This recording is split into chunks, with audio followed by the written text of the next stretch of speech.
Bienvenidos a nuestro programa Dios y la Ciencia. Mi nombre es Raúl Fernández. Una vez más estamos con ustedes y nos da mucho gusto de poder tenerlos aquí en Casa María del Caminante. Para quienes no nos conocen, Casa María del Caminante es un proyecto digital de las Hermanas de la Caridad de San Vicente de Paúl. Así es de que siéntanse cómodos en visitarnos en las diferentes redes sociales. Nos pueden ver en YouTube, en Facebook, en TikTok, en fin, en Instagram y en WhatsApp. A todos bienvenidos y sean ustedes bienvenidos una vez más a nuestro programa. Las Hermanas de la Caridad han hecho presencia en este día una vez más con ustedes. Dentro de este proyecto digital, les agradecemos si ustedes está para bien seguir apoyando en los contenidos de todos nuestros programas. Está bien, si está bien para ustedes que nos colaboren, encuentran en pantalla un número para podernos colaborar a través de la plataforma CED. Bueno, el tema de hoy de Dios y la ciencia es un tema interesantísimo. Nuestro invitado Francisco Galeano, en el anterior programa, nos hacía mención de lo que significa la educación y la civilización de amor. Son varias las teorías, él nos explicaba las teorías que existen sobre este particular. Las conductas humanas, él se refería a la práctica cristiana y en sí, en general, la moral, cómo ha sido de nuestra parte, cuál ha sido el comportamiento cristiano. Pues bien, hoy en día el programa continúa de lo que significa la civilización de amor. Él va a seguir hablándonos de este tema. Pero en esta ocasión, él también nos va a referir un poquito a los hebreos, a esa época que ellos vivieron, a esos famosos 40 años que vivieron los hebreos y de los cuales ellos mismos no comprendían las palabras de Moisés. Quedaban muchas y muchas dudas. Ellos se encontraban en un desierto de dudas, como quizás podamos decir que hoy también hay un desierto de dudas. Vivimos otra civilización, pero viene a ser exactamente lo mismo que pasó en esa época de los hebreos. Sin más, y dejándole que desarrolle este interesantísimo tema, a Francisco le damos la bienvenida. Francisco, una vez más, gracias por estar aquí en el programa Dios y la Ciencia. ¿Cómo estás? Muchas gracias, Raúl. Pues muy bien. ¿Y ustedes cómo han estado allá en Miami? ¿Cómo está todo? Fantásticamente bien. Qué Aquí bueno. pendientes de poder escucharte y que nos compartas ese conocimiento vasto que tú tienes, para ver Con cómo mucho gusto. entendemos, cómo interpretamos, qué es lo que significa, qué es lo que pasaba en esa comprensión de Dios y la ciencia. Cuéntanos, Francisco. Claro que sí.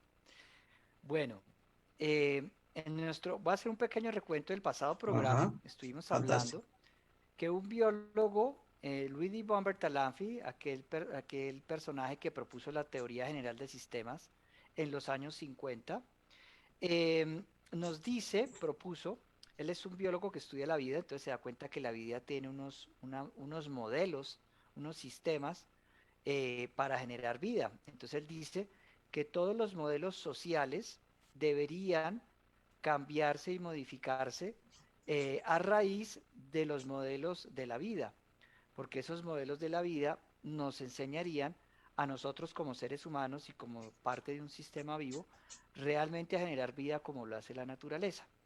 Entonces, este señor nos dice que en la naturaleza está la sabiduría para que nosotros podamos hacer modelos sociales, económicos, jurídicos, políticos, educativos, basados en la vida, en la naturaleza.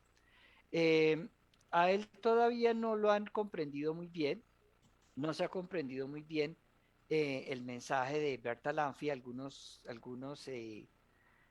científicos lo han cogido para filosofía, para economía, para sociología, y han tratado de reformar algunas cosas, por ejemplo, en el modelo de la psicología, pues crearon ahorita un modelo que se llama el modelo sistémico precisamente en psicología. Bueno, lo importante de esto es que esto tiene una comparación con la civilización del amor, con esa civilización del amor que propone el Papa Pablo VI y apoya el Papa Juan Pablo II. ¿Qué es una civilización del amor? Pues donde estos modelos sociales, una economía, un derecho, una política, una educación, un entretenimiento, pues se basan en el amor, se basan en los conceptos que nos dejó Jesús para que nosotros pues alcancemos todas esas promesas que nos da Jesús de un reino de Dios. Si ustedes buscan primero el reino de Dios, pues las cosas se les van a dar por añadidura. Bueno, pero esto no es muy diferente también a lo que le pasó a los hebreos, porque así como Jesús nos promete que en el reino de Dios todo se nos va a dar por añadidura, pero no entendemos muy bien cómo así que Dios ya nos tiene predestinado algo para nosotros. Entonces Jesús nos hace una comparación con los pajaritos, miren cómo son los pajaritos, los animales, las frutas, todo, miren cómo Dios tiene todo ordenado para que ustedes estén vivos. Le queda al ser humano un poquito difícil comprender esa enseñanza de Jesús. Busquen primero el reino de Dios. Y lo mismo pasó a los hebreos. Dios les promete a los hebreos una tierra prometida, donde manará leche y miel, y donde ellos les van a quitar el yugo que tienen en ese momento bajo el pueblo de los egipcios. Pero esta promesa no solamente se la dio a los egipcios, perdón, a los hebreos que estaban bajo el poder de los egipcios, sino que ya se le había dado precisamente desde el principio de la religión hebrea. Ya les había hablado a muchos profetas, les había prometido esa tierra prometida, pero ya se hace más fuerte cuando el pueblo hebreo pues es esclavizado por los egipcios y Dios los quiere sacar de esa esclavitud y los hace ir 40 años dirigiéndose a la tierra prometida. Entonces son 40 años de incertidumbre, buscando esa promesa de Dios donde va a haber abundancia. Así, es muy parecido a lo que Jesús también dice. Busquen primero el reino de Dios y el resto se les van a dar las cosas, se les va a dar todo por añadidura. Se les va a dar todo en abundancia, porque yo he venido para que ustedes tengan vida en abundancia. Entonces, igual que Jesús nos promete un reino o una civilización del amor, como nos está hablando también el Papa Pablo VI, a los hebreos Dios también les propone una, una tierra prometida donde va a manar leche y miel y donde no van a ser más esclavos y va a haber abundancia. Entonces, estos señores van 40 años en ese desierto y a pesar de que les llega todos los días el maná del cielo, un alimento del cielo, ¿verdad? Comienzan a haber muchas dudas. Imagínense 40 años un pueblo caminando por Sí. el desierto. Comienzan a haber muchas dudas y entonces comienzan a crear ídolos falsos. Crean un becerro, como ya todos sabemos la historia. Otros comienzan a creer en otras cosas, otros comienzan a generar motines contra Moisés, a no creer que Moisés los va a llevar realmente a la tierra prometida, comienzan a dudar. Entonces, en ese momento, pues Dios le da a Moisés también los 10 mandamientos. En pleno desierto le da los 10 mandamientos y son unas normas morales y unas normas a seguir, algo que manda Dios, precisamente un mandamiento es algo, no es opcional. Los mandamientos no son opcionales. Los mandamientos sí son las cosas que toca cumplir. Y entonces con estos mandamientos Dios logra que este pueblo salga de todas esas tribulaciones que tenía porque no tenían un norte, dudaban, no creían. Pero entonces ya con los mandamientos comienzan a tener un comportamiento social dentro de ese desierto muchísimo más rico, ¿verdad? Hasta que logran llegar a la tierra prometida. Pero a estos señores les quedaba en ese desierto muy difícil comprender que iban a llegar a un sitio donde todo iba a ser perfecto, donde todo iba a ser, iba a haber abundancia. Bueno, no sabían cómo iban a llegar allá, ¿verdad? Y resulta que llegan a la tierra prometida y ahora caen bajo la esclavitud. Bueno, además de que les toca luchar con varios pueblos, ¿verdad? Después caen bajo la esclavitud de los romanos. Salen de la esclavitud de los egipcios, pasan 40 años en un desierto, tienen que luchar contra otras personas para llegar a la tierra prometida. Y ahora caen bajo el imperio de los romanos. Imagínese usted, ¿dónde van a encontrar ese Dios? ¿Dónde van a encontrar, perdón, esa tierra prometida y esa abundancia, ¿no? Entonces, estos señores comienzan a tener dudas. Entonces, ellos creen que seguir a Dios es cumplir con un montón de reglas y ritos y de lavarse las manos, ir al muro de los lamentos y apedrear a la mujer adúltera. Bueno, ellos comienzan a creer, comienzan a perder la fe y no entienden que lo que tienen es que amar al prójimo y ese mandamiento ya se los habían dado. Hay que amar a Dios sobre todas las cosas y al prójimo como a ustedes mismos. Ya eso estaba entre los mandamientos que le habían dado a Moisés. Pero ellos comienzan a perder el norte, comienzan a dudar. Ahora estamos bajo los romanos, qué será el camino. Entonces comienzan a tener un montón de reglas, comienzan a perder el norte. Y además ellos no se imaginaban que les iba a llegar un Mesías, ¿verdad? Ellos estaban esperando un Mesías, precisamente que los iba otra vez a liberar, así como tenían la promesa de la tierra prometida, tenían ahora la promesa del Mesías. Y entonces este Mesías los iba a liberar. Entonces ellos dijeron, no, pues nos va a liberar de los romanos, así como nos liberaron allá de los egipcios. Entonces, dentro de ese plan, de esa tierra prometida, está Jesús.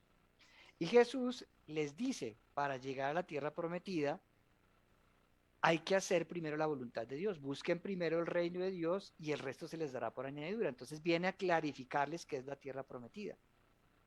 En la tierra prometida, más o menos, le está diciendo Jesús, es trabajo en equipo, es amor al prójimo, es la ley más importante. En todas sus charlas, Jesús siempre habla de la misericordia. Cuando nos habla, le preguntan, ¿y qué es hacer la voluntad de Dios? Entonces, él les habla y les cuenta, iba un sacerdote al templo y entonces se encuentra con alguien que está tirado en el piso y entonces nadie lo recoge y entonces él dice, no, tengo que llegar al templo a dar mi sermón porque es más importante mi sermón, ¿verdad? Y entonces pasa una persona por ahí que no es creyente, ¿verdad? Pero sin embargo ve a alguien sufriendo y lo recoge, lo lleva a un hotel, ¿verdad? Y les pregunta, ¿quién de los dos hizo la voluntad de Dios? ¿El que se fue a predicar o el que recogió al desvalido? Entonces, el que recogió al desvalido, ¿verdad? Esa es hacer la voluntad de Dios. Entonces, al hombre le queda muy difícil comenzar a entender qué es amar al prójimo, qué es servir al prójimo. ¿Cómo así que sirviendo al prójimo, amando al prójimo, vamos a alcanzar esa tierra prometida, vamos a alcanzar ese reino de Dios, vamos a alcanzar esa abundancia, ¿verdad? Y entonces, y en eso se basa casi toda la prédica de Jesús. La prédica de Jesús es, sean misericordiosos, perdonen, le entreguen si alguien le pide su túnica, él es el abrigo, si alguien le dice camine una milla, caminen 5 con él. Bueno, todo es misericordia, perdón, comprensión, ayuda, educación, es pensando en el prójimo. Nos dice Jesús, nadie puede amar a Dios a quien no ven, sino aman a su hermano a quien sí ven, ¿verdad? Entonces en aquella época todos dirán, Señor, Señor, y nos expulsamos demonios en tu nombre, y no hicimos tantas cosas en tu nombre. Les dirá, si ustedes no amaron a su prójimo, ustedes no están conmigo, ¿verdad? Jesús es muy claro en que hay que amar al prójimo, porque en el prójimo es donde vemos a Dios. Cuando ustedes vean a uno de estos que pide limosna, que está sin abrigo, me están viendo a mí. Él nos dice, amen a su prójimo. Pero ¿cómo así eso nos va a llegar a la plenitud, ¿no? Entonces la civilización del amor es más o menos algo así parecido, lo mismo que el reino de Dios. Hoy estamos en un desierto, hoy estamos en un desierto donde la gente va por el dinero, donde hay carreras especializadas en que la gente se vuelva egoísta, ¿verdad? Nos especializan en cómo valernos de las necesidades de los demás para hacernos ricos. Esa es la regla de hoy. Entonces tenemos unos modelos sociales donde hemos dejado de creer en el amor al prójimo y estamos creyendo es en utilizar al prójimo, en cómo nosotros tenemos que utilizar al prójimo, cómo los vamos a dominar. Creemos en unas reglas, impongamos unas reglas estrictas para que ellos se porten bien. Seamos egoístas para que nosotros tengamos más, ¿verdad? Hagamos política, engañemos a la gente y les vamos a prometer un poco de cosas y después no les cumplimos con nada. Bueno, estamos en unos modelos sociales, un estilo de vida, donde prácticamente es un desierto, porque el que tiene más plata es el narcotraficante, Pablo Escobar. El que tiene más dinero es el político que se subió allá a robar y robó un jurgo de plata y engañó a todo el mundo. El delincuente es el que lo sacan rápido de la cárcel. Bueno, entonces hoy en día estamos como en un desierto y comenzamos a dudar, pero ¿cómo así que vamos a encontrar ese reino de Dios aquí en donde si todo el mundo es malo?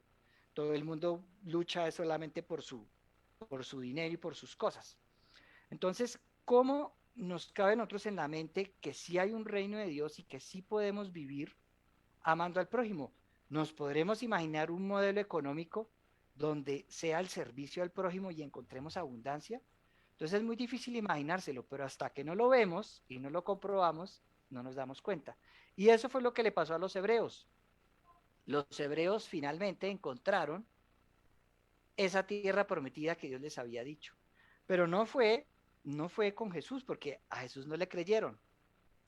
Ellos siguieron en la usura, ellos siguieron dominando a otras personas, no quisieron salir a amar al prójimo. Tal fue el caso que se van a Europa, ellos se van a Europa y son los que fundan la banca en Europa, ¿verdad? Y fundan muchas empresas porque son personas muy prósperas, muy inteligentes, pero todo siempre basado en el egoísmo, en la usura, en discriminar a los que no son judíos. Y precisamente ahí es lo que fue lo que no le gustó a Hitler, ¿verdad? Porque Hitler no los mata porque sí, sino que había un descontento general hacia los judíos, porque por decirlo así eran los dueños de las empresas y de la economía. Y eran inmisericordes, no tenían misericordia con nadie.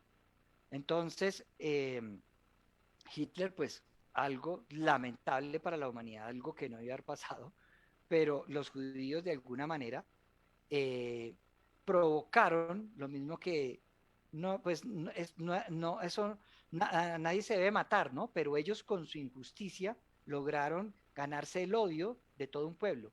Y esta fue la herramienta que utilizó Hitler, ¿verdad? Para precisamente agolpar a todos los alemanes y buscar la raza aria y sacar a los que los estaban oprimiendo. Bueno, entonces estos judíos, después de ese holocausto, ¿verdad? Se quedan sin tierra, sus familias desmembradas, mataron 10 millones de judíos, los acabaron, los exterminaron, quedaron esas familias, si quedó un hermano, quedó en otra familia quedó solo la mamá, quedaron dos tías, bueno, eso quedó un desorden total. Y resulta que en ese momento las Naciones Unidas decide otorgarles a ellos, devolverlos a su país, ¿verdad? Nadie se esperaba eso, a la tierra prometida, los devuelven otra vez a la tierra prometida. Pero ahora ya vienen, estos que se los devuelven a la tierra prometida ya no tienen el ánimo de seguir robando, no tienen el ánimo de seguir siendo usureros, sino que vienen, mejor dicho, destruidos totalmente y emocionalmente. Entonces llegan a Israel, ¿verdad? Nuevamente a la tierra prometida, otra vez los llevan otra vez a la tierra prometida y construyen unas comunidades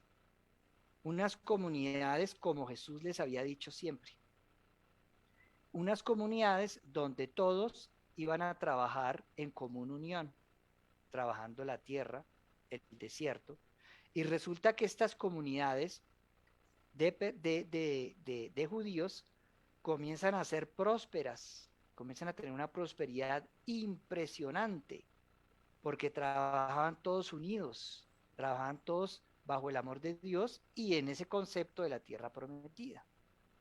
Entonces tiene una moral, tienen unas reglas, ya han pasado por un holocausto, ya no lo quieren repetir, y entonces como que dicen, bueno, hagámosle caso a Dios, hagámosle por fin caso a Dios, y entonces crean estas comunidades muy parecidas a las primeras comunidades cristianas, que fueron las que armaron los judíos. Los judíos al principio de la iglesia crearon unas comunidades cristianas, entonces ellos vuelven a crear otra vez esas comunidades cristianas donde, pues no son cristianas, son judías, ¿no?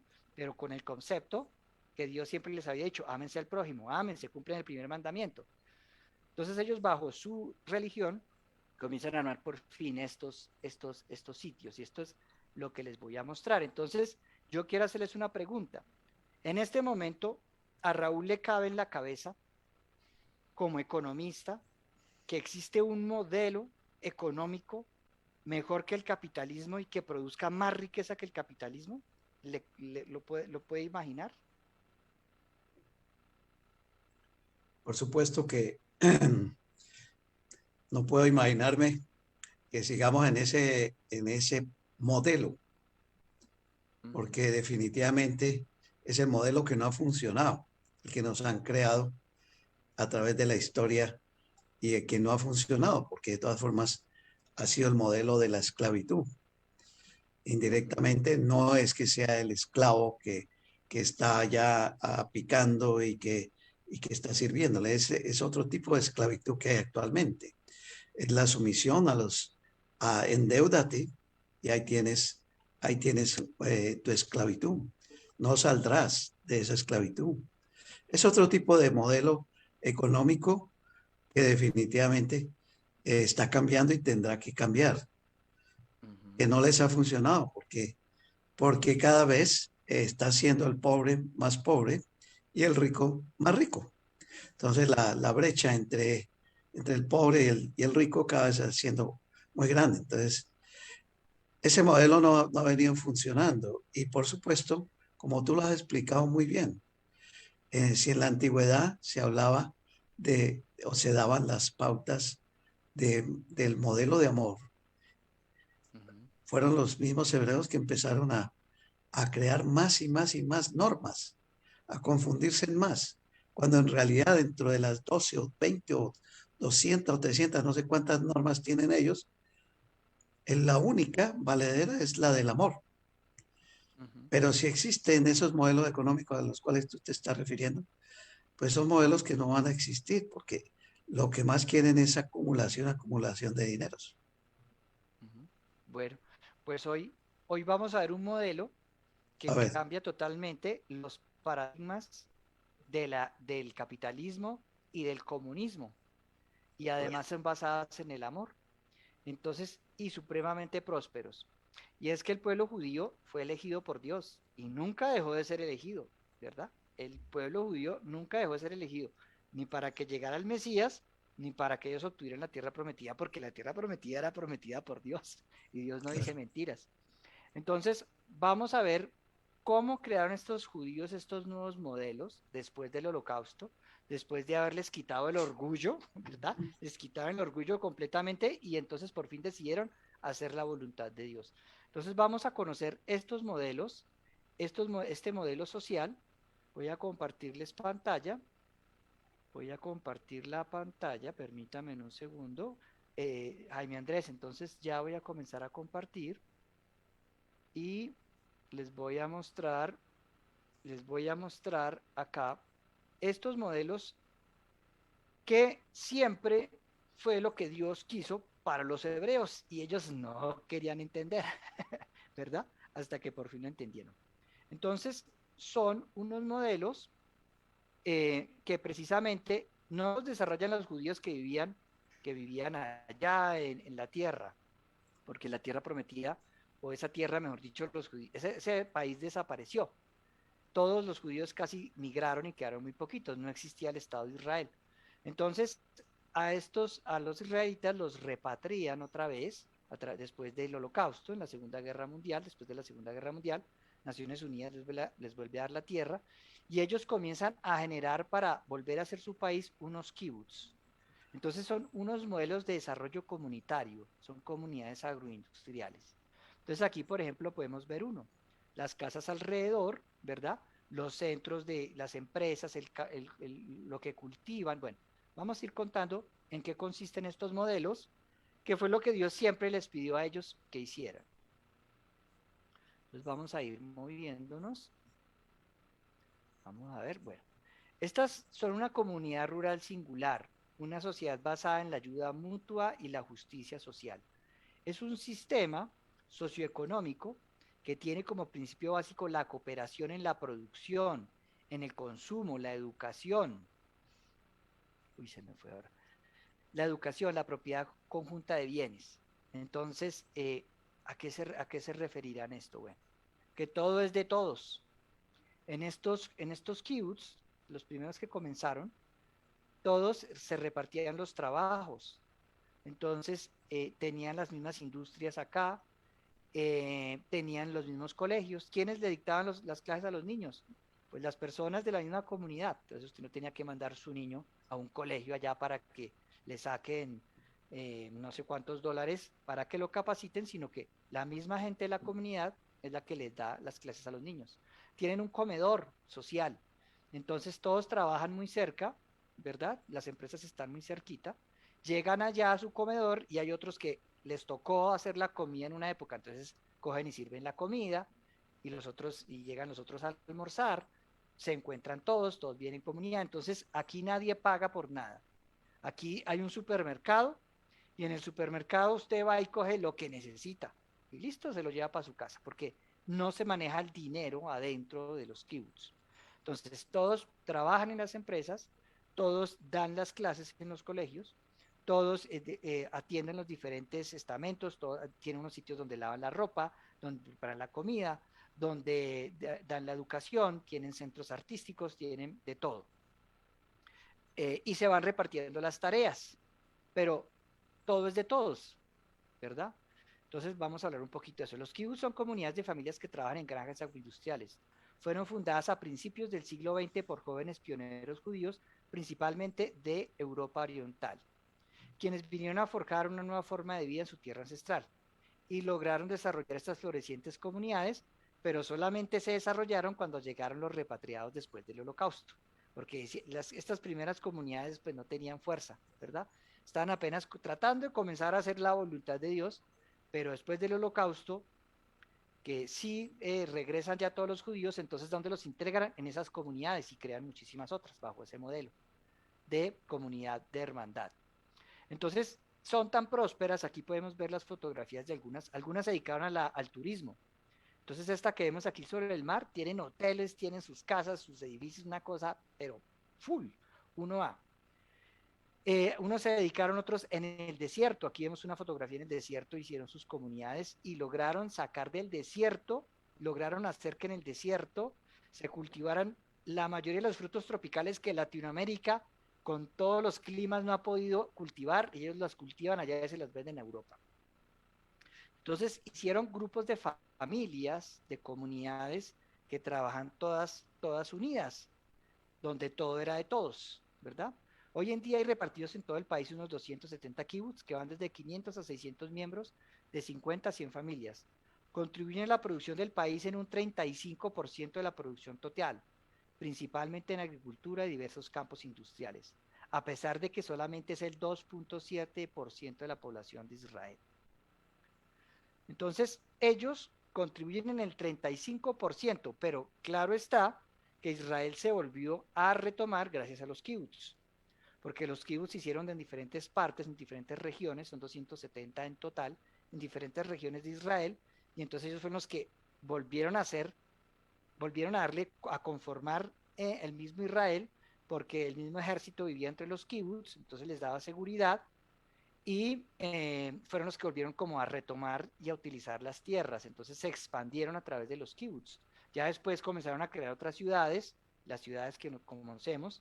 El caso es que estos kibbutz lograron hacer que en menos, la Segunda Guerra Mundial más o menos termina a mediados de los 40, ¿verdad?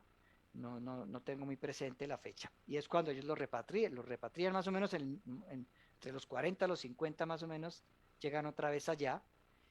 Y en menos de la mitad de un siglo, en 30 años, en menos casi de 30 años, se vuelve un país del primer mundo. O sea, cuando llegaron eran más, hagamos una comparación con Colombia. Colombia era supremamente rica en comparación a Israel. Israel no era nada, un país subdesarrollado por allá, peor que Colombia, no tenía nada que hacer al frente de Colombia. Y es un país en el desierto más reducido que Colombia. Diga usted, es como un departamento de Colombia, es como Antioquia, algo así. Es algo muy pequeño. Y resulta que estos señores en menos de un siglo, con este modelo de familias y comunitario, logran hacer que este país comience a ser un país desarrollado, o sea, esté dentro de los países desarrollados del mundo. Se inventan una agricultura gota a gota y pueden cultivar el desierto y después hasta con esta agricultura logran crear la mayoría de las frutas para exportar a Europa y además comienzan a difundir esta agricultura por todo el mundo porque se vuelven los duros de la agricultura y comienzan a enseñar cómo se hace la agricultura. Entonces, estos kibbutz también fue una solución para frenar las calamidades, las guerras, porque después del holocausto, ¿qué iban a hacer esos judíos? Pues estos kibbutz los repatriaron, les dieron familia, le aseguraron la vivienda, el trabajo, la alimentación, la educación, y además los reparan psicológicamente. Algo que si implantáramos aquí en Colombia, después de ese supuesto proceso de paz, pues sería muy diferente, porque en estos sitios sí les van a dar amor y les van a reparar psicológicamente. Entonces aquí tenemos unas fotos de cuando comenzaron los kibbutz. Todo esto se lo construyó la Unión Europea, les consiguieron la tierra, pero ellos comenzaron a trabajar y como ellos trabajan tanto, son muy dedicados, pues lograron hacer que esto fuera próspero. Pero también porque tenían reglas morales, porque si no tuvieran reglas morales, no lo podrían haber hecho. La base principal de las comunidades agroindustriales judías no comenzó siendo lo material, sino lo espiritual, porque ellos estaban buscando su unión con Dios y con los demás por su propia religión. El caso es que estas comunidades, estos señores dentro de las comunidades no ganan dinero en particular, no reciben un dinero en particular, pero sí ellos venden sus productos al mundo, o sea que sí reciben, al exterior los venden, o sea, cada kibutz vende sus productos. Resulta que y esa plata, ¿para quién es? Pues para ellos mismos. Lo que pasa es que ellos dentro de su comunidad, pues no manejan dinero, porque ellos es como si fuera una mamá que compra al mercado, usted puede ir a comer mercado cuando quiere, usted tiene su bicicleta, tiene su carro, tiene lo que quiera, piscina, lo que quiera, si quiere estudiar en la mejor universidad le dan la plata para estudiar en la mejor universidad, si quiere irse de vacaciones le dan plata para que vaya a hacerse las vacaciones que quiere, o sea, ellos cogen y venden sus productos y son tan ricos, o sea, es un modelo tan rico que logró sacar a Israel de la pobreza. Lo pasó de ser un país de subdesarrollado al primer mundo. Eh, Logró, en estas comunidades, por ejemplo, no hay ladrones. Entonces, por ejemplo, aquí en Colombia estamos preocupadísimos porque toca tener celador, garaje, bueno, allá no hay ladrones porque pues todo el mundo vive entre esas comunidades y no hay ladrones. Entonces, son supremamente prósperos, son tan prósperos que llegó el momento en que ya no trabajaron más, sino que comenzaron a contratar a inmigrantes. Entonces, muchos chinos, muchas personas de otros países, pues ya los estaban contratando para que hagan los trabajos de mano de obra. Y eso ha comenzado a desvirtuar un poquito el modelo. Pero ellos, eh, bajo su modelo y como era en un principio, pues adquirieron muchísima riqueza que era compartida entre todos, ¿verdad? Y lo que ellos necesitaran se lo daban porque ellos tenían una fuente de riqueza impresionante. O sea, el trabajo en equipo genera lo que una sola persona no puede generar. Entonces aquí vemos algunos de los kibbutz, son espectaculares, además de que no hay ladrones, además de que no hay narcotraficantes, no hay gente por ahí haciendo cosas malvadas, pero entonces sí tienen un problema, ¿verdad? Que todos ya sabemos cuál es el problema que tiene Israel. Y es que como ellos también se tomaron las tierras de manera violenta, sacaron los otros pueblos, pues los otros pueblos ahora los están atacando, ¿no? Que es lo de la franja de Gaza. Bueno, pero a mí yo lo que quería era que ustedes vieran eh, eh, el modelo. Entonces, este modelo, los kibbutz son un desarrollo que evitaría la guerra propuesta en América Latina por los comunistas, porque les quita sus argumentos filosóficos, pues el cambio social no viene por el poder, sino por realmente servir y trabajar para y con los demás. Entonces, los comunistas y la teoría de la liberación, una equivocación de la Iglesia Católica, de una parte de la Iglesia Católica que fue excomulgada, o sea, el Papa Juan Pablo II excomulgó esta teoría, pues querían tomarse el poder, querían crear la teoría de la liberación buscaba tomarse el poder y muy parecido al comunismo para poder implantar un modelo de desarrollo social. Y resulta que el modelo de desarrollo social es bajo el amor, es bajo el servicio, trabajar para y con los demás. Entonces, este modelo de desarrollo que Dios le prometió a los judíos, por fin se los dio.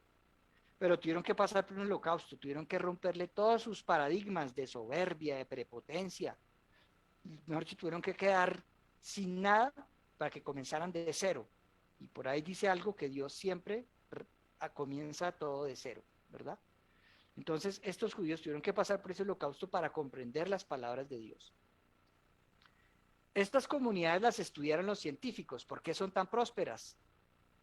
La ciencia da una explicación al éxito de los kibbutz. Dice, pero ¿por qué son tan prósperas? Y adivinen por qué son tan prósperas.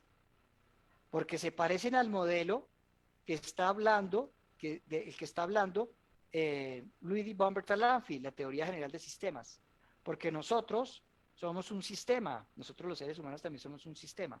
Y cuando nosotros cumplimos la función dentro de ese sistema, pues comienza a haber prosperidad. Entonces, ¿qué encontraron los científicos? Que estas comunidades son prósperas porque las personas están amando a su prójimo, trabajan al lado de su prójimo, educan a su prójimo, se ayudan mutuamente, no están comprando la educación, no están comprando los alimentos, no, es como si fuera una familia, es el orden de la familia a nivel social.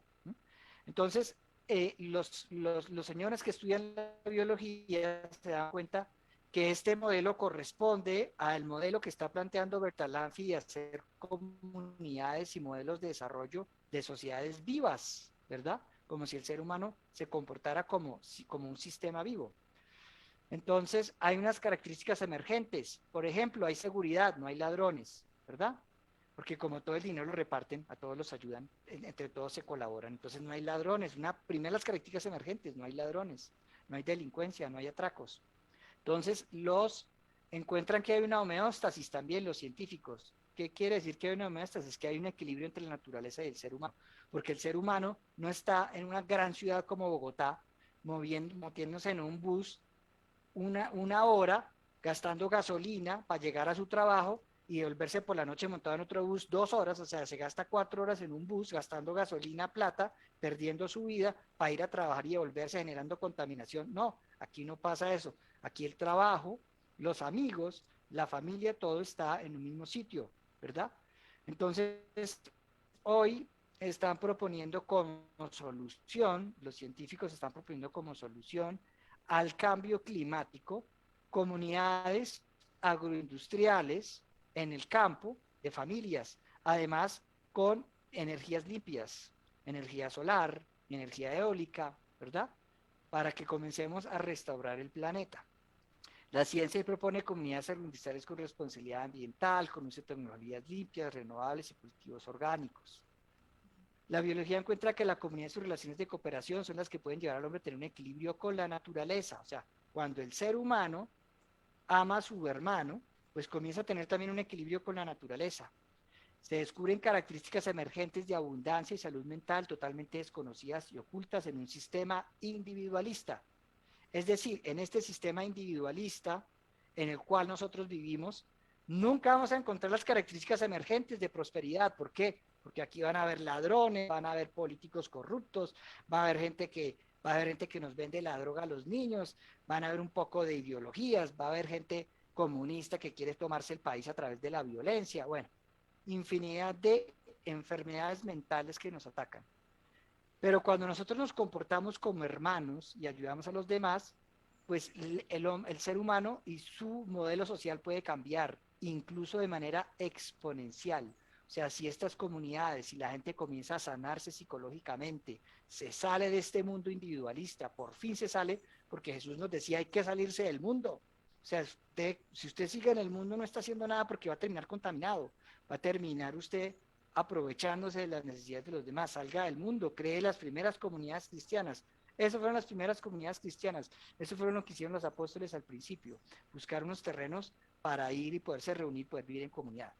Entonces, la ciencia está apuntando a lo mismo, porque tenía que finalmente apuntar a lo mismo, porque al estudiar cómo funciona la naturaleza, se dieron cuenta que el sistema social del hombre está mal y hay que construir un sistema realmente vivo, con los paradigmas de la naturaleza. Entonces, hoy, pues los científicos están proponiendo esto, ¿verdad? Pero, ¿qué pasa con la mayoría de las empresas y de la gente que vive todavía en el mundo capitalista? ¿Qué podrá estar pasando? ¿Por qué no comenzamos a hacer estas comunidades agroindustriales que podemos ver? Es el modelo cooperativo de mayor éxito en la humanidad, los kibbutz. ¿Por qué no comenzamos y retomamos esto? ¿Por qué la gente no está copiando eso? ¿Ustedes por qué se imaginan que en este modelo capitalista no podemos comenzar a imaginarnos y a tratar de buscar un sitio donde podamos realmente amar al prójimo? ¿Ustedes qué creen? ¿Qué cree Raúl? ¿Por qué será que no podemos? ¿Qué es lo que nos está impidiendo a nosotros llegar a un modelo así? Bueno, yo podría ver que tú estás explicándolo muy bien desde el punto de vista histórico, lo que ha pasado, y es que al fin el pueblo de Israel encontró gente que fue entendiendo lo que significa el sentido del amor y de la unidad. Creo yo que es un mensaje muy lindo el que estamos encontrando en el día de hoy a través de esta explicación. Entonces, al existir el amor y la unidad, definitivamente se han podido desarrollar estos modelos. Son modelos dignos de admirar realmente, que, como tú lo explicas, es la ciencia bien aplicada.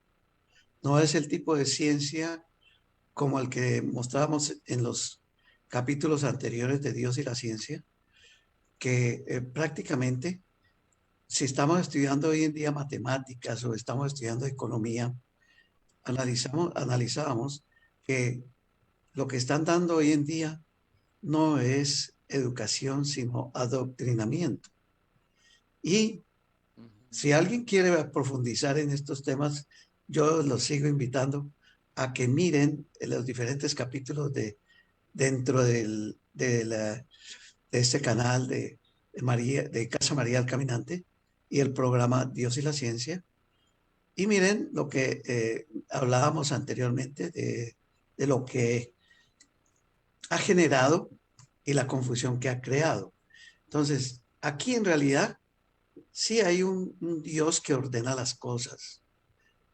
Si estamos dispuestos a seguir ese orden que Él nos da, esos mandamientos, especialmente el mandamiento del amor, que es donde se reúne todo. Las cosas tienen que funcionar. Es un digno, son modelos eh, eh, dignos realmente de imitar. Y no se ha imitado porque también hay egoísmos.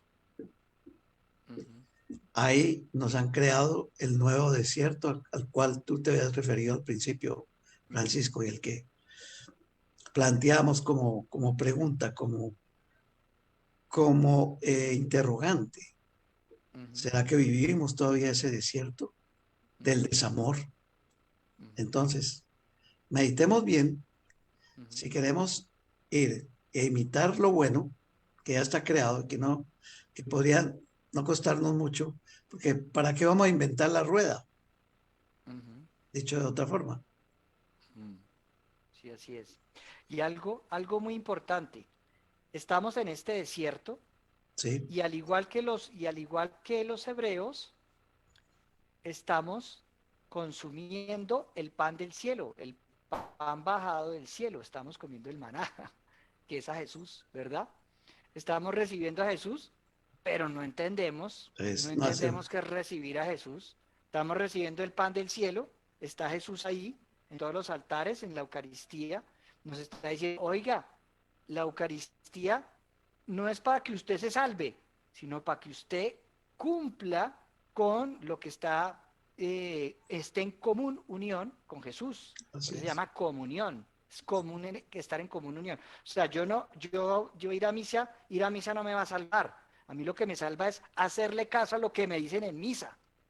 ¿Sí? Es Exacto. como usted ir al gimnasio. Yo no voy al gimnasio y miro cómo el entrenador hace ejercicio, entonces voy a sacar músculos. No, así no es.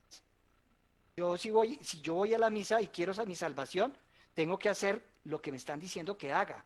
¿Sí? Yo no voy a misa para salvarme, no, yo voy a misa para cumplir con lo que me están diciendo, para estar en común unión con Cristo, porque Cristo es el camino, la verdad y la vida. Entonces es un camino. Y si yo no recorro el camino, pues nada, no hay salvación.